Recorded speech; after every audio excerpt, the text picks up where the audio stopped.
한국이 하면 전 세계가 따라한대요. 그리고 세상에 있는 모든 사상이 한국에서 결집이 된대요.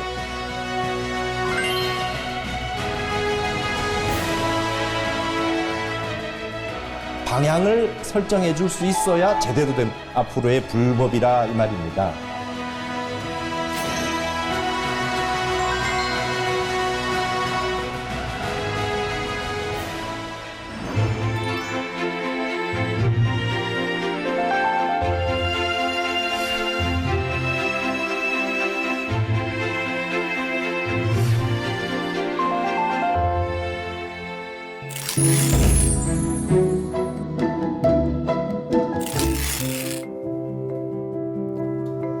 안녕하세요. 한국학 에세이의 문강입니다. 우리는 이제 한국학 에세이에서 크게 4가지 챕터로 나눠서 지금까지 이야기를 해왔습니다. 첫 번째는 종교 지리학이라 그래서 한국 땅을 풍수학적인 관점에서 보고 이것이 어떤 의미를 가지느냐, 한국 땅은 과연 어떤 땅이냐라고 하는 그 부분을 땅의 지리학적 측면으로서 한국의 특성을 뽑아봤고요. 그 다음에 두 번째는 한국 선학의 관점에서 모든 부분을 이제 선적인 방법으로 보고 한국의 정신 문명의 핵심이 우리가 그 집중력을 가지고 아주 고도의 정신 문화에 그 기반한 것으로서 지금 한국의 문명이 이렇게 펼쳐지고 있다라고 하는 측면을 생각해 보기 위해서 한국 선학이라는 방면을 살펴보았습니다.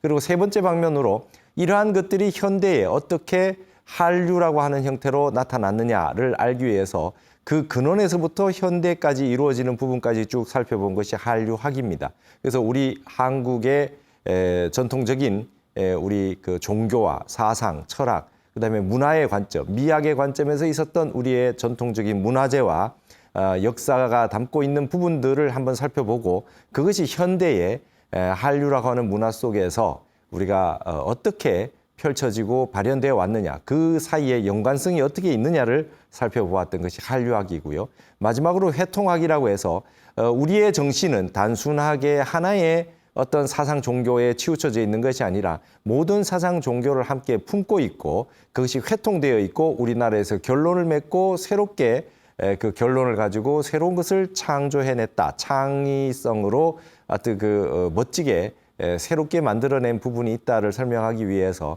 회통학적인 관점에서 이렇게 보고 있습니다. 그래서 앞으로 세계의 종교라든지 모든 사상이 서로 대화를 하고 조화를 하고 협업을 하고 그 다음에 이 그 콜라보레이션이라고 하는 거대한 그 융섭의 시대에 한국 문화가 그 중심에 설 수 있는 그런 이유가 있었다. 우리는 특히 회통의 정신을 가지고 있다. 원효의 화정 회통부터 시작해서요.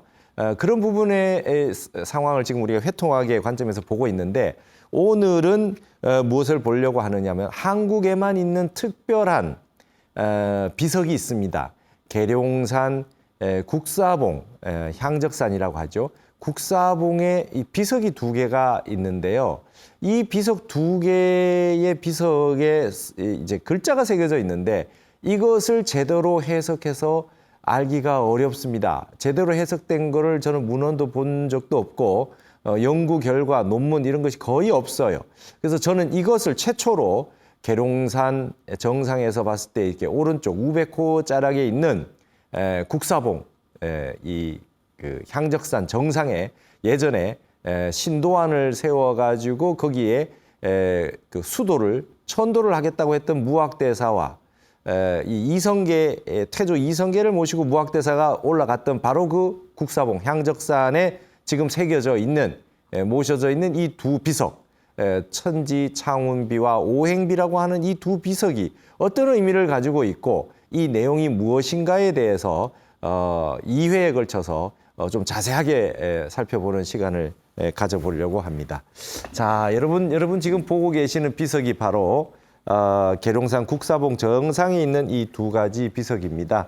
그래서 저는 제목을 계룡산 국사봉 비석의 비밀이라 그래서 지금은 첫 번째 시간에는 이 전체에 대한 설명을 좀 쭉 해드리려고 그러고요. 그 다음에 다음 시간에 본격적으로 이 부분을 분석을 하려고 하는데 이 2편을 통해서 여러분들은 우리 한국만이 가지고 있는 우리 한국 정신의 핵심, 그리고 우리는 계룡산이라고 하는 이 산을 어떻게 보고 있느냐.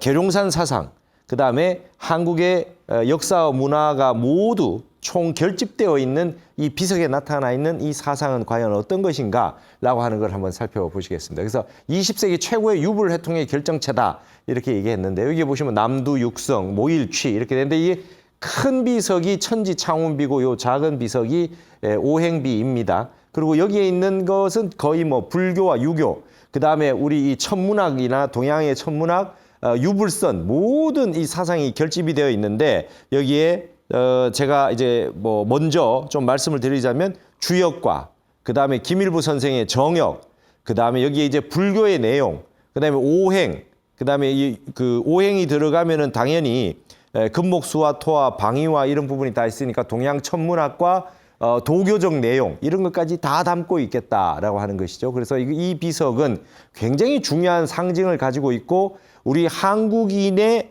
어떤 이 계룡산 신앙, 그다음에 한국의 세계 중심에 서게 된다라고 했던 그 예전부터 믿어왔던 어떤 그 신념과 신앙의 결정체라고 보여집니다. 그래서 이 부분을 한번 살펴보시도록 하겠습니다. 국사봉 정상 비석의 미스테리라. 2011년 1월 5일은 제가 BTN 불교TV 탄어사상 한국학을 말하다의 마지막 촬영을 위해서 계룡산 향적산 국사봉 정상에 올라간 날이었습니다. 이날 굉장히 추웠는데요. 여러분, 제가 이 BTN에서 강의를 처음 시작한 것이 박사 논문을 쓰고 타너 스님에 대한 최초의 박사 논문을 쓰고 나서 그 박사 논문 책으로 강의를 했던 타너사상 한국학을 말하다였습니다. 유교, 도교, 불교, 기독교, 그다음 미래학까지 정역까지 다 강의를 하고 나서 마지막으로 타너 스님과 계룡산이라고 하는 주제로 다큐멘터리를 촬영하기 위해서 이 계룡산의 국사봉 정상까지 올라갔었고, 계룡산 주변에 있는 모든 사찰들을 다 같이 담아가지고 그 의미를 보던 그런 그 영상인데요. 지금도 보실 수 있어요. 그래서 이 눈 덮인 국사봉을 오른 이유는 타너 스님과 계룡산이라는 주제로 초팔 특집 다큐를 제작하면서 계룡대와 신도안 일대를 화면에 담기 위함이었는데, 이곳에서 저는 사진으로만 보던 특이한 국사봉 정상의 두 비석을 실제 눈으로 확인하게 되었습니다. 그래서 이때 이제 저 비석을 실제로 눈앞에서 보게 되니까 그때 방송에서는 이야기하지 못했지만 저 비석을 놓고 계속해서 연구를 했습니다. 저 혼자서. 그리고 이 글은 또 몇 년 전에 쓴 글이죠. 불교신문에 한국학 에세이를 썼는데, 그래서 아주 자료들을 다 찾아봤는데 이 천지창운비와 오행비에 대해서 얘기해 놓은 그런 내용이 없어요. 근데 이 내용을 알려면은 굉장히 많은 그 공부를 해야 된다는 것을 알게 됐죠. 여기 이제 향적산이라고 돼 있는데, 이제 국사봉 향적산 575m가 돼 있고, 이 뒤에 이제 이 보이는 이렇게 송신소 건물이 있는 여기가 바로 계룡산 정상입니다. 정상이고요. 여기 천왕봉이죠. 그래서 여기에서 이쪽 오른쪽 사면이니까, 예를 들면 이제 여기가 계룡산 정상이면 이렇게 돼 있으면 이쪽 부분이 국사봉이고 여기가 계룡산입니다.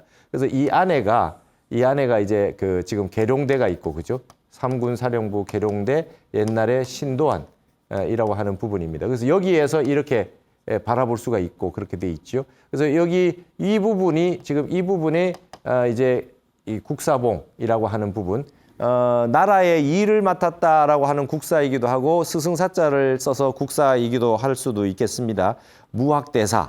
무학대사로 말하면 스승사자 스님이라고 하는 뜻의 국사봉이 될 테고, 국가의 일을 앞으로 미래의 국가의 일을 담론했다. 태조 이성계와 함께. 그러면 일사자가 되겠고 그렇습니다. 그래서 여기는 향적산이 되겠습니다. 그래서 여기에 김일부 선생이 여기 들어가서 공부하셨다라고 하는 봉우리가 이쪽에 올라가면 능선에 말이죠. 향적산방이라고 그렇게 되어 있죠. 여기가 바로 향적산 국사봉 정상이 되겠습니다. 촬영을 위해 가사와 장삼을 수하고 두 비석을 보는 순간 저는 문득 깨달았습니다. 이 비석의 비밀이 지금까지 미스터리로 남아있는 이유 역시 그동안 늘 외쳐왔던 한국인은 한국을 잘 모른다 라는 언명의 실상과 정확히 일치한다는 것을 말입니다. 우리는 우리의 소중한 것을 만나도 중국이나 일본, 서구 유럽에 없거나 관심이 덜한 것이면 먼저 무시하거나 외면하는 경우가 많았습니다. 촬영을 마치고 돌아오자마자 국사봉에서 찍어온 두 비석의 사진을 놓고 그 비밀을 풀기 위해 본격적으로 씨름하기 시작했습니다. 그러니까 이런 비석은 전 세계에 없는 우리나라만의 비석이잖아요. 그러면 첫 번째 한국인이 느끼는 건 뭐냐면 뭐 무시하는 거예요. 이거 뭐 별로 중요하지 않다. 뭐 무속이다. 미신이다, 무속이다, 뭐 딱 정확하게 나오지 않으면 뭐 별로 중요하지 않고 뭐 이상한 뭐 신앙이 있을 거야 이렇게 생각하는데 여기에 담겨 있는 뜻을 한국인이 모르면 전 세계인들에게 어떻게 얘기해 줄 수 있을까요? 여기에 우리나라 역사와 지금까지 있었던 사상, 종교, 신앙이 전부 다 결집되어 있는 아주 심볼릭한 어떤 그런 글자들이 새겨져 있는데 한국인들은 관심이 없어요. 이런 거에 대해서 관심이 없습니다. 그래서 제가 늘 한국인은 한국을 모른다. 그리고 한국인이 한국을 오히려 더 무시한다.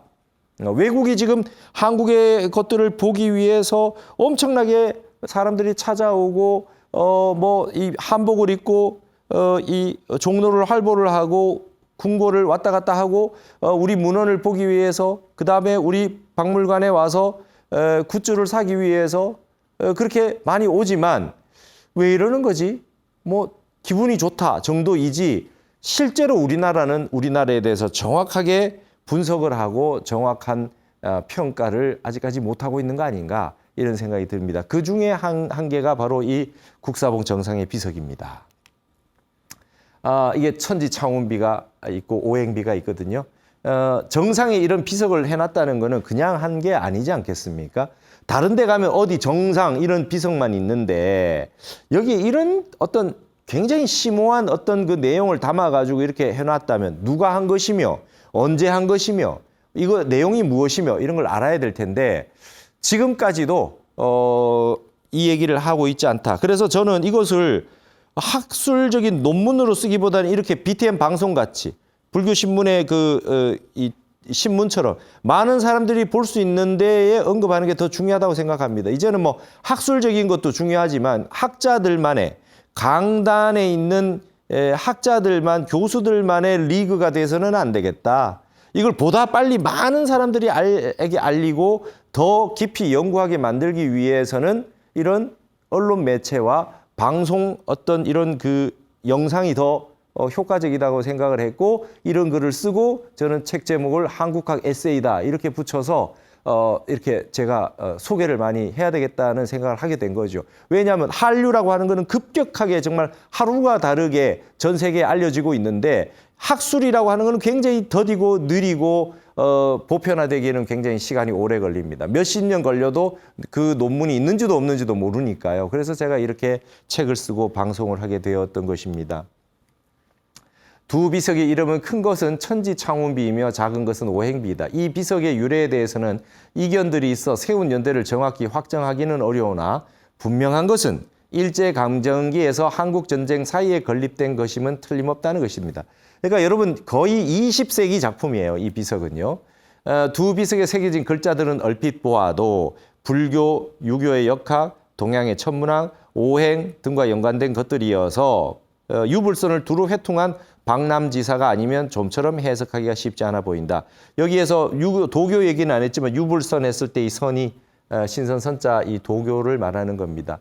여러분 비석 이름 한번 보십시오. 천지창운비, 하늘과 땅이 새로운 운수를 창조한다, 새로운 운수를 열었다. 이거는 분명하게 이 비석의 이름만 봐도 뭔가 지금까지 있었던 고래의 어떤 내용만 담는 것이 아니라 뭔가 엄청난 미래에 대한 얘기가 있겠구나. 미래학이구나. 그죠? 퓨처올로지, 그죠? 미래에 대한 얘기가 담겨 있겠구나라고 하는 걸 시사해주고 있고 거기에 이제 오행이 있다. 금목수화토 오행이 있고 여기 1, 2, 3, 4, 5라고 하는 숫자가 있고 뭔가 미래와 관련된 것이 이게 담겨져 있구나라고 예측할 수 있습니다. 그리고 분명한 것은 이 비석이 20세기 것임에 틀림없다. 그러면 20세기 초반에 한국인들이 계룡산에다가 국사봉이라고 하는 특별한 장소에다가 이런 비석을 세웠다라고 하는 이유는 무엇이며 도대체 어떤 인물들이 이런 비석을 세웠겠느냐, 어떤 공부를 하고 어떤 사상을 가진 분들이 이런 비석을 세웠겠느냐, 이게 이 미스터리인데 정확한 기록이 남아있지 않으니 그 비석을 정확하게 연구를 하다 보면 이런 연구를 했고 이런 사상을 가진 사람들에 의해서 이 비석이 세워졌겠구나 우리가 추론할 수 있을 것입니다. 천지창운비 지붕에는 사방으로 총 12개의 보석이 박혀 있던 흔적이 있고 지붕에는요. 비석의 동쪽 면에는 천계황지, 서쪽 면에는 부처불자, 남쪽 면에는 남두육성, 북쪽 면에는 북두칠성이라고 적혀 있다. 여기는 이제 천지창운비 큰 비석에 있는 내용인데요. 여기 한번 사진을 보시면 북쪽 사면에 북두칠성. 여러분 북쪽 사면에 북두칠성이 있다라고 하는 건 좀 이해가 되시죠, 그죠? 북두칠성은 북쪽에 있잖아요. 그래서 이 비석이 있으면 이렇게 동서남북이 이렇게 있다면 이쪽이 북쪽이라 그러면 이쪽이 북쪽이라고 한다면 여기에 이제 북두칠성이라고 하는 게 여기에 쓰여져 있다는 겁니다. 북두칠성, 그죠? 이렇게 쓰여 있다는 거예요. 이건 뭐 어렵지 않죠. 보고 있는 비석이 사면이 있으니까. 그다음에 남쪽에 남두육성이라고 돼 있어요. 이것도 뭐 어렵지 않을 겁니다. 남두육성, 그렇죠? 근데 서쪽 여기 동쪽이고 이게 서쪽인데 이게 계룡산 정상이 여기 있으니까. 이렇게 내려서 국사봉에 있을 때 이렇게 흘러가지고 여기가 공주 쪽이면 이쪽에 이제 논산이거든요. 이쪽이 논산. 그리고 이쪽이 이제 세종 가는 쪽이 나올 것이고 이쪽이 이제 계룡시가 될 텐데 이 서쪽 사면 보는데 여기에 부처불자가 있어요. 이게 여러분 그러니까 북두칠성이 그러면은 이제 하늘의 별자리 28수, 남두육성, 그죠? 북두칠성, 남두육성이 있으면 하늘의 별자리 천문학입니다. 방향이 그대로 해놨어요. 북쪽, 남쪽 해놨는데 서쪽 사면에 부처불자가 있어요. 부처불자가. 이게 도대체 이게 뭔 내용이지? 이 무슨 내용이지? 그리고 동쪽 사면에 있는 말이 굉장히 이상한 말이 하나 있어요. 그 말이 바로 뭐냐면 천계황지, 하늘 천자, 닭개자, 누를 황자, 땅지자, 천계황지라는 말이 동쪽에 있어요. 이게 이제 우리 계룡대 있고 신도안 있는 그리고 우리나라가 이제 동쪽을 의미하는데 천계황지 이 개자가 아무래도 계룡산이라고 하는 거와 관계가 있을 수 있겠다 이렇게는 예측이 되어지죠. 이렇게 되어 있습니다. 그래서 이 자세한 내용들은 이제 디테일하게 하는 것은 이제 분석이 되어야 됩니다. 이거 분석 안 되면 안 되죠. 예. 자, 그래서 이 북두칠성, 그 다음에 남쪽 사면의 남두육성. 이건 뭐 우리 동양의 별자리에 다 아는 내용이니까요. 남쪽에 이게 남두육성이다. 그 다음에 서쪽 사면에 부처불자가 있다. 그죠? 부처불자가 서쪽을 보고 계세요. 서쪽을. 부처불자가 서쪽을 보고 있다. 이게 또 어떤 의미인가? 그 다음에 동쪽 사면에 천계황지다. 이렇게 돼 있어요. 그리고 여기에 여러분 항상 모든 면에 마음심자가 이렇게 다. 마음심자가 새겨져 있어요. 여기에다가. 여기 마음심자가 이렇게 있습니다. 직접 가서 보시면 마음심자가 있어요. 그러니까 이게 도대체 뭔지 부처불자도 있고 마음심자도 있고 그 다음에 이 북두칠성 남두육성 해가지고 그렇게 돼 있는데 이게 뭐라고요? 이게 천지창운이라는 거예요. 하늘과 땅, 천지, 온 천지가 창운했다? 운을 새롭게 창조했다? 이거 다른 말로 하자면 이거 뭐 개벽 같은 말 아니에요? 개벽 같은 거? 그죠? 이거와 관련된 얘기인데 말하자면 하늘과 땅이 새로 열렸다는 거예요. 운을 새롭게 열었다는 거예요. 창운했다는 거예요. 엄청난 얘기 아니에요? 그레이트 오프닝, 새롭게 뭔가 세상이 개벽했다는 거예요. 근데 어디에서? 계룡산에서, 그죠? 계룡산에서 천지가 창운했다. 근데 여기 마음심자가 이렇게 있어요. 서쪽 사면에 이 동쪽 사면이면 서쪽 사면은 부처불자가 있고 그러면 어쨌든 새로운 시대의 개벽의 시대에 뭔가 부처불자, 마음심자 이런 부분들이 반드시 관계가 돼 있고 그 다음에 하늘과 땅이라고 하는 거에 있어서 북쪽과 남쪽에 뭐가 있어요? 북두칠성, 남두육성이 있으면 반드시 중간에 북극성이 있겠죠. 북극성. 움직이지 않고 있는 핵심 우주 천문의 중심. 이게 뭔가 이런 천지창운이라든지 이런 얘기들이 다 있는 걸로 봐서 짐작을 하건대 뭔가 여기가 중심이다라고 하는 거는 예측할 수 있어요. 뭔가 여기가 중심이라는 선언을 해놓은 거구나. 이 계룡산 쪽에 이런 걸 해놓은 거는 여기가 중심이라고 하는 얘기를 해놓고 싶었다. 그럼 이게 하늘천, 땅지, 그죠? 그 다음에 여기에 닭개자가 있으면 계룡산, 이게 있단 말이에요. 이게 뭔가 여기가 이 황자는 말이에요. 가운데 중자고 우리 중심이단 말이죠. 뭔가 여기가 중심이라는 뜻을 얘기하고 싶은 내용이 있었던 것 같아요. 이게 동쪽 사면이니까. 동쪽이 우리 한국이 동쪽이잖아요. 간방 아닙니까? 간방. 북동쪽. 그죠? 동쪽. 동쪽이 이게 천지의 창운의 뭔가 중심이 된다는 느낌이 있는데 이런 디테일한 부분들은 이렇게만 봐서는 안 된다는 거예요. 정확하게 역학적으로 볼 수 있어야 된다는 것이지요. 자, 그리고 비석 아래에는 마음심자가 4개의 면에 모두 쓰여 있으며 주위의 네 모퉁이 기둥돌에도 동북의 원, 동남의 형, 서남의 리, 서북의 정이라는 글씨가 새겨져 있다. 원형 이정이라는 거예요. 원형 이정 어디서 보셨습니까? 주역에, 그렇죠? 건께, 곤께 나오고 문헌전 나오고 할 때 원형 이정, 그죠? 원형 이정이 뭐예요? 주역의 4가지 덕입니다. 그죠? 건께에 세상이 이게 주역 건께라고 하는 게 세상이 시작되는 거 아닙니까? 세상이 펼쳐진단 말이죠. 세상이 펼쳐진다 했을 때 창운, 그죠? 창운이라고 했을 때 새로운 운이 뭔가 새롭게 펼쳐진다 했을 때 원형 이정인데 이 원형 이정이라고 하는 이 건께 문헌전에서 특히 중요시 되고 있는 이게 추나추동이요. 이것이 모든 세상에 성주개공이요. 이 모든 걸 다 담고 있는 어떤 스타트, 새롭게 시작했을 때 시만물, 종만물, 만물을 시작할 때 나타나오는 원형 이정이라고 하는 게 여기 있다 이 말이에요. 이건 주역, 역학적인 내용이다 이 말이죠. 그러니까 원형 이정 같은 주역적인 용어와 마음 심자와 부처 불자가 이게 지금 다 한꺼번에 나와 있다. 그래서 일단 딱 보기만 봐도 회통하게, 한국 회통하게 모든 것이 여기 다 담겨 있구나라고 하는 건 분명히 아실 수 있어요. 자, 오행비 서쪽면, 여러분 조그만한 이 오행비가 또 문제가 됩니다. 서쪽에 화가 있고 불화가 있고요. 남쪽에 취. 여러분 이게 이제 굉장히 어렵습니다. 오행이. 남쪽 면에 모일취자 취가 있고 북쪽 면에 일이 있고요. 동쪽 면에 오가 있어요. 일은 이제 태국수예요. 일은 태국수고 오는 황국수고요. 황국수인데 이게 서쪽에 왜 화가 있냐 이거예요. 원래 서쪽은 뭡니까? 서쪽은 그죠? 금이지, 그죠? 남쪽이 화단 말이에요. 그렇죠? 그러니까 이 북쪽은 일육수 이칠화니까 수니까 북쪽이 맞아요. 그러면 동쪽이 뭡니까? 동쪽은 3이나 8이란 말이죠. 동쪽은 또 왜 5예요? 동쪽은 5는 중인데 여러분 오행비도 어려워요. 오행비 특히 어려워요. 이 제일 어려운 것 중에 하나가 왜 서쪽이 화냐 하는 거예요. 화는 남쪽인데요. 서쪽은 금이에요. 이래서 이 비석이 어려운 겁니다. 도대체 이거 무슨 소리 하고 있느냐.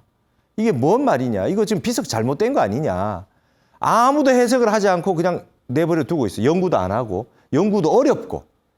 아마 틀림없이 연구하려는 분이 많았을 거라고 추정이 되어집니다. 근데 연구를 못 하셨을 거예요. 이거 지금 역학이라고 해서 주역을 봐도 몰라요. 이게 주역에도 안 나와 있어요. 주역으로는 이거 못 풉니다. 못 풀어요. 그런 부분이 있다. 그리고 여기 형자죠. 여기 형자로 이렇게 형통할 형자, 그죠? 요게 원형 이정. 원형 이정의 돌 가운데 이제 하나만 사진을 찍어서 원형 이정 저렇게 이 건께 시작하는 세상이 시작될 때 원형 이정, 추나 추동, 그죠? 모든 세계의 시작이 했을 때 딱 한번 열릴 때를 상징하는 게 원형 이정인데 이게 지금 나와져 있다. 그다음 오행비 남면의 취, 그죠? 여러분 좀 어두운데 동쪽 면에 여기가 다소도자가 이렇게 새겨져 있어요. 동쪽 면에 아까 말씀드렸듯이 남쪽 면에 취다. 남쪽에 뭐가 모인다는 거예요? 취다. 이거 어렵습니다.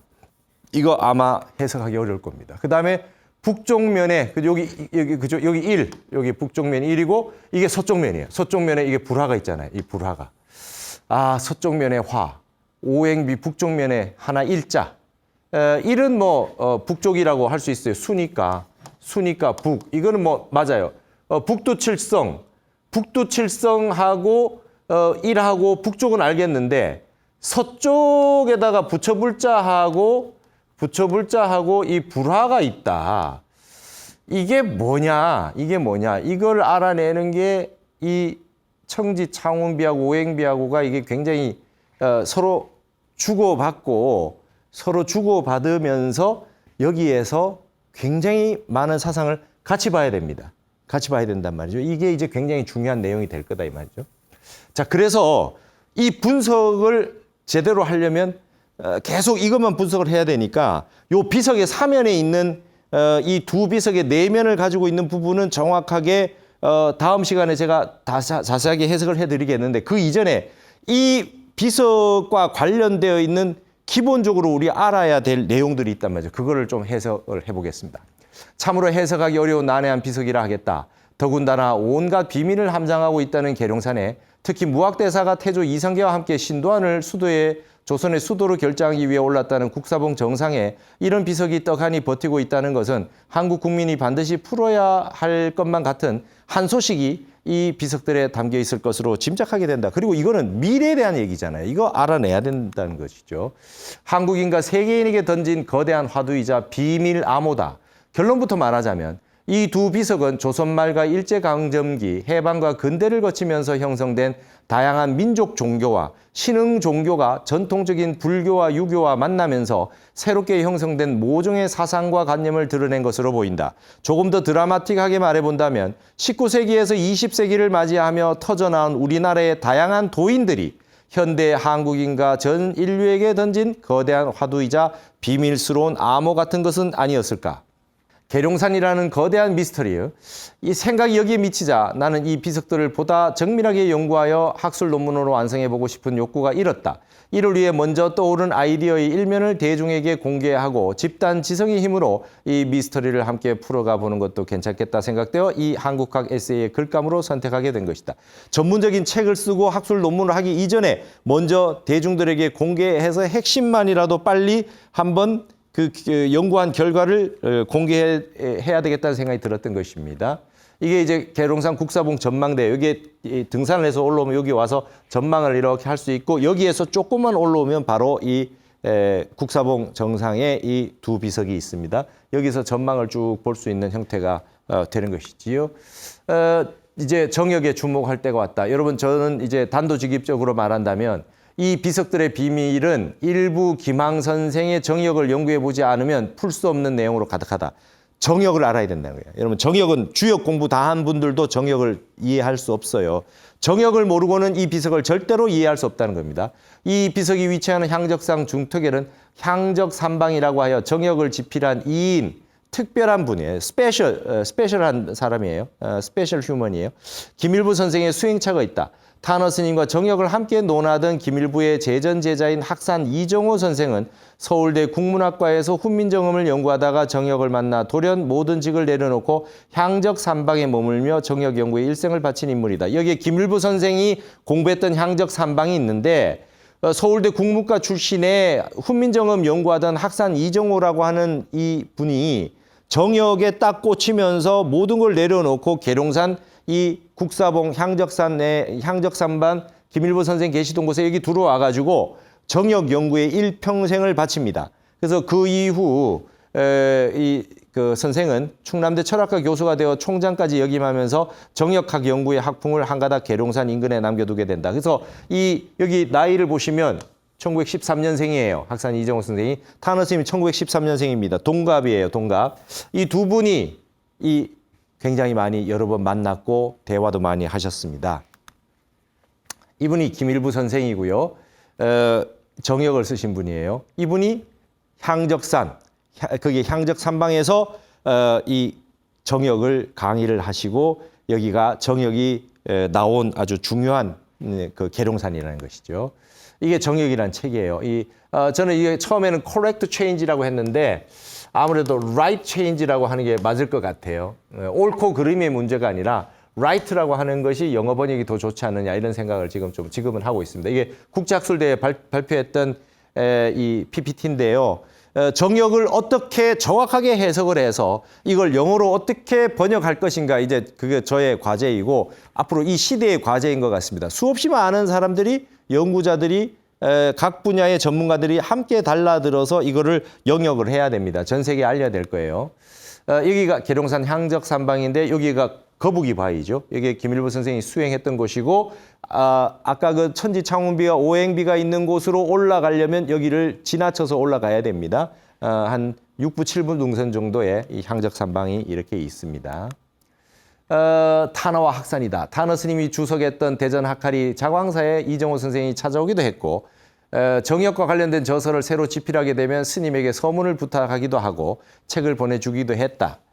정역 책이 나오면 탄어 스님한테 보내가지고 보시라 했고 탄어 스님은 이 계룡산 학하리 대전에 학하리의 유성구에 거기다 이 자광사를 세우고 계룡산 자락에 이 감방인 계룡산 자락에 이 자광사를 창건했고 향적산방에도 몇 번 가셨다 그래요. 그래서 밤새 얘기도 하시고 하셨다 그래요. 민족사의 윤창화 사장님이 그때 시자로 그 향적산방에 모시고 갔다가 왔다는 얘기를 했어요. 저도 그 얘기를 그 윤창화 사장님한테 들었습니다. 스님 역시 계룡산 향적산방에 찾아가서 역학을 통해 국가의 장래에 대해 논의하기도 했다고 하니 승속을 뛰어넘은 동갑 나이의 호학 정신은 후대의 모범이 되기에 충분하다. 이게 벌써 유교와 불교가 융합돼 있고 탄어 스님도 단순한 불교 스님이 아니라 유불선을 다 회통하셨고 학상 이정호 선생도 유교와 주역만 하신 게 아니라 불교도 알고 다른 분야도 다 아시는 분이셨다 이 말입니다. 이게 지금 여기 연산면이라 그랬잖아요. 연산면에 현대 유도에서 초빙받아 가셨던 탄어 스님의 70년대 탄어 스님이 중앙에 계시고 옆에 계신 이분이 이제 학산 이정호 선생입니다. 이렇게 그때 이게 유도회에서 여러분 연산면이라고 있잖아요. 그죠? 연산면 논산에 가면 연산이라고 하는 연산역이라고 하는 게 뭡니까? 이게 이제 연산이라고 하는 게 간께거든요.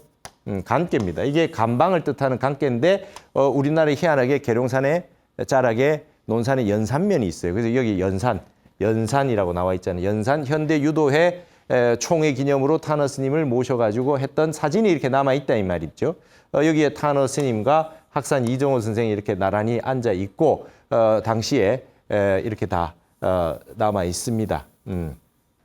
이게 이제 학산 이정호 선생이 수없이 많은 정역 연구를 해서 전집을 내셔가지고 주역 정역 연구라든지 저기 보면 제3의 역학이라든지 이런 부분들을 전부 훈민정음과 같이 그 연계해서 연구하시기도 하고 색인도 만들고 전체 연구를 이렇게 많이 하셨습니다. 그래서 이 정역에 입각해서 주역을 다시 연구하는 성과까지 학상 이정호 선생이 정역 연구를 이렇게 많이 하셨다. 이런 책이 이제 정역 연구 같은 책이 나오면은 탄어 스님한테 보내주시면은 그 탄어 스님 보시고 이렇게 이 자광사하고 향적산방을 오고 가시면서 서로 교유하셨다. 서울에 있는 개운사의 대원암에도 이 학산 이정호 선생이 찾아왔다고 시자 스님들께서 말씀하십니다.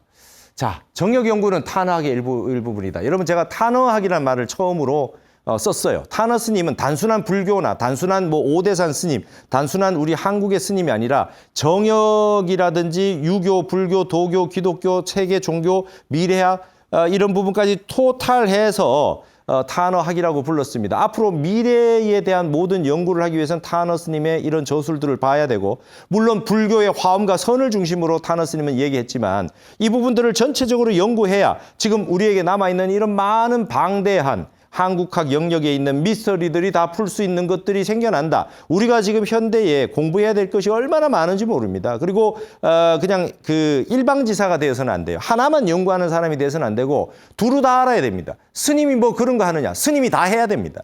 스님이 왜 풍수합니까? 한국에는 스님들이 다 풍수를 하셨어요. 다 풍수 전문가입니까? 한국 스님들이 왜 주역을 하고 역학을 합니까? 스님들 중에 역학 모르는 분들이 안 계셨어요. 이거 뺄셈을 해가지고는 안 됩니다. 여기에다 AI도 알아야 되고 현대 사회의 과학도 알아야 되고 양자역학도 알아야 되고 다 알아가지고 불교의 진리로 미래에 대한 모든 것들을 종합적으로 다 아는 수준이 되어야 된다 이게요. 이게 회통학이란 말이죠. 그게 이제 우리가 나아가야 될 길이고 한국이 세계 정신 문명의 수도가 된다 했을 때는 한국의 이런 모든 걸 회통해서 아는 8만 4천 이 도통 군자들이 한국에 오게 된다는 겁니다. 그 얘기가 옛날부터 있었어요.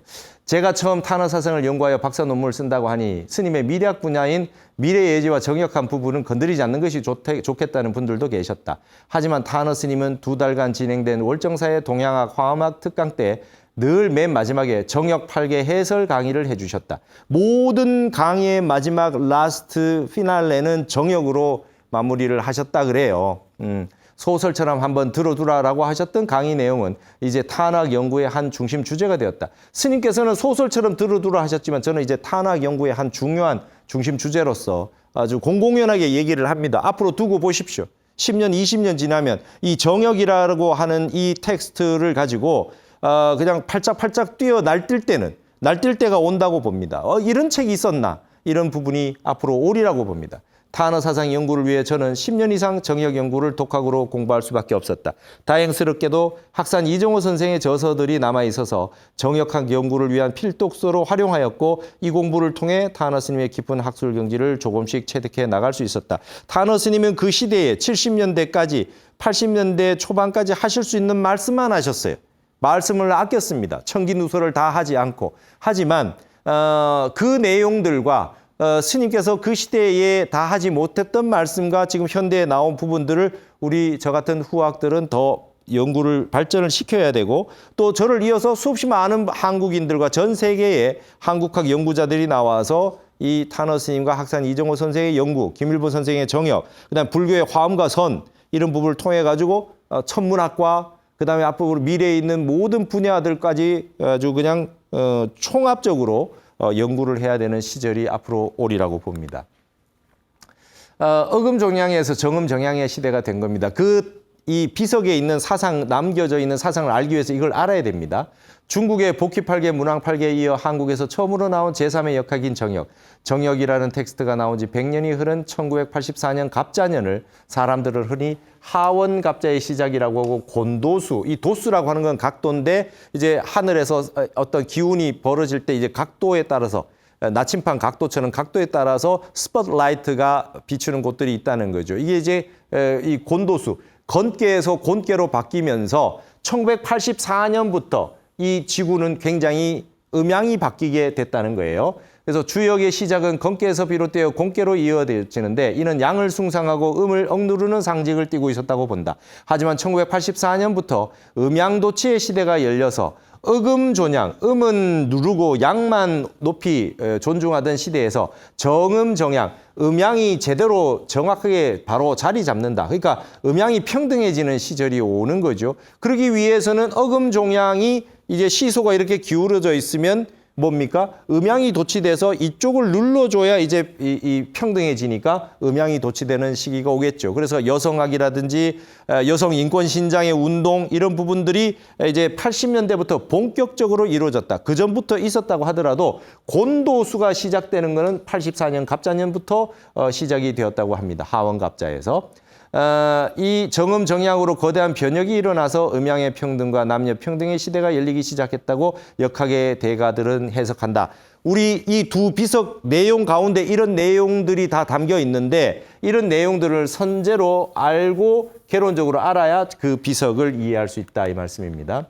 이게 복희팔계, 문왕팔계, 정역팔계입니다. 이게 지금 여기까지는 전 세계가 다 아는데 정역팔계라고 하는 것이 있다는 것은 전 세계 사람들이 모릅니다. 왜냐? 이거는 우리나라 계룡산에서 나온 김일보 선생이 수행했을 때 눈에서 3년 동안 계속해서 이 괴가 하나 떠 나와가지고 내가 미친 사람인가? 문왕팔계, 복희팔계하고 전혀 다른 그런 괴가 계속해서 눈에 보이니까 내가 정신이 나갔나? 이러고 처음에 시작했던 바로 역사가 정역팔계입니다. 가불도치의 시대가 오다. 대체로 여성들의 인권 신장의 목소리가 본격화되는 시점이 이때이며 1984년부터고 우리나라에서도 민주화를 비롯한 가불도치, 음양도치의 대변혁이 일어난 기점이 이 무렵부터이다. 저는 10수년 전에 강의 때부터 이제는 남녀가 완전히 평등해질 때까지 갈 수밖에 없으니 아들 교육에서 양성평등 교육은 필수가 되었다라고 말해왔습니다. 이 모든 것은 탄학을 연구하고 정역학을 연구해 보았기 때문에 자신 있게 할 수 있었던 말이었습니다. 제가 2010년부터 강의를 했습니다. 화계사에서. 그때부터 15년 전부터 이제 음양이 바뀝니다. 음양이 도취됐습니다. 가불이 도취됐습니다. 이제 세상의 모든 건 평등할 때까지 갑니다. 이런 강의를 그때부터 했습니다. 정역을 공부하고 탄어 스님을 연구하고 했기 때문이었습니다. 한국형 유불회통의 결정체가 바로 그 비석입니다. 이 계룡산 국사봉 비석은 다음 시간에 하겠는데 가장 중요한 거는 우선 주변 이야기를 좀 챙겨보면요. 부처불과 마음심 등의 불교적 내용과 다서도자, 한일자 같은 유학의 역학적 내용이 함께 등장합니다. 이 5와 1은 주역에서도 굉장히 중요한 숫자죠. 김일보 선생은 계룡산 지역에서 서경과 주역 공부에 잠심하다가 갑자기 하늘에 전혀 본 적 없는 8개의 그림이 계속 보이는 이적을 경험했다고 하죠.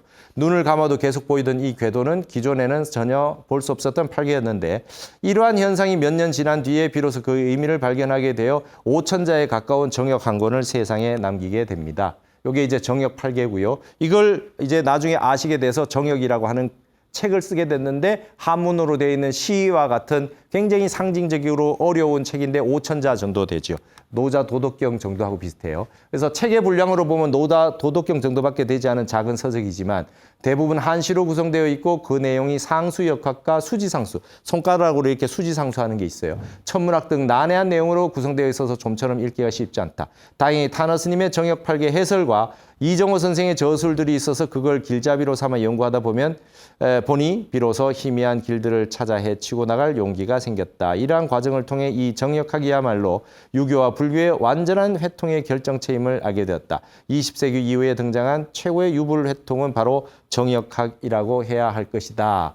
한국 불교 최고의 석학이었던 탄어 스님과 유교 역학의 최고봉이었던 학산 이정호 선생의 만남은 바로 계룡산을 중심으로 이루어졌으니 국사봉 정상의 두 비석은 아무래도 두 대가의 연구 성과들을 집대성해서 그 비밀의 실마리를 찾아 들어가야 할 것 같습니다. 이게 향적산에서 바라본 여기 이제 계룡산 정상이면요. 여기가 바로 신도안이 있는 이 곳입니다.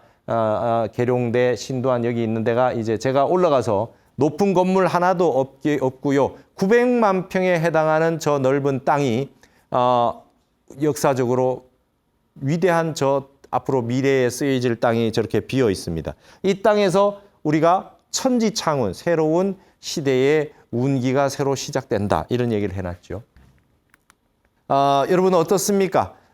이 천지창운비와 이 오행비의 이 미스터리라고 하는 것이 정역을 모르면 안 된다. 그리고 탄어 스님을 연구해 봤기 때문에 제가 저 비석에 접근할 수 있었습니다. 다음 시간에는 이 두 비석의 내용이 어떠한 건지 디테일하게 공부를 해서 미스터리를 파헤쳐 보는 시간을 갖도록 하겠습니다. 오늘 한국학 에세이는 모두 마치도록 하겠습니다. 감사합니다.